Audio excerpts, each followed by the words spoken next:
The Gauteng EFF says no links can be made following the murder of the two daughters of two high-profile members.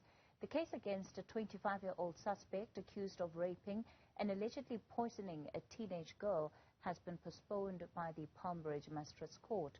Newzroom Afrika's Mohlaoli has the details.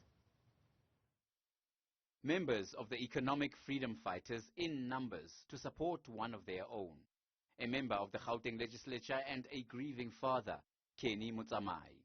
Mutsamayi's daughter, Lindoguhle Rudzani Makotsi, was allegedly raped and poisoned on the 27th of June this year.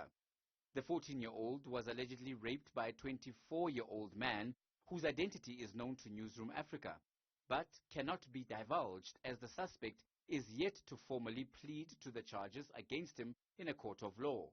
One of the issues preventing the suspect from pleading is the proximity of his home address to the victim's family.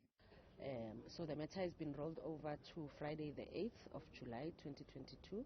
It is for, again, address verification and also for the state to receive documentation that will serve as proof that the victim in this case has since been deceased.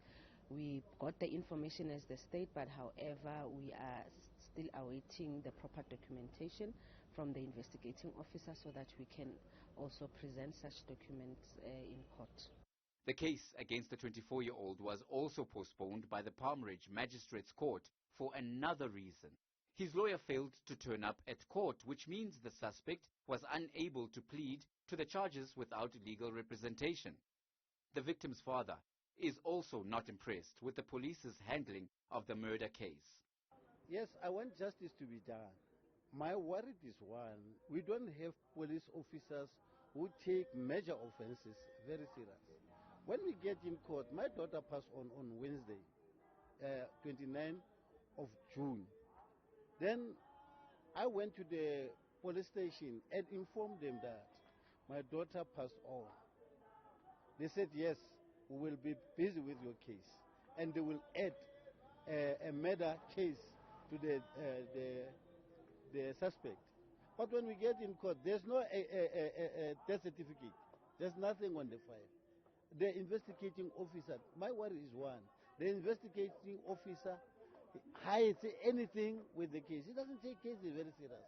Meanwhile, the Economic Freedom Fighters Deputy Secretary General Poppy Mailula says the party does not believe that the female children or relatives of its party members are being targeted. No, at this moment, it's not necessarily that it's about members of the EFF as family members that are being targeted.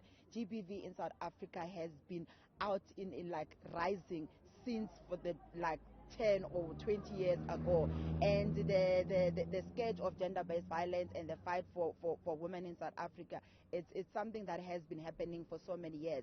It is just that unfortunately right now it seems like it's happening closer to everyone and closer to some of our members, and that is something that we're condemning, and we're condemning for all the families that has experienced all of these things. The prosecution agency says it's also awaiting proof of the victim's death from the investigating officer. For Newzroom Afrika Channel 405, I'm Tumaole Mohlaoli at the Palmbridge Magistrate's Court.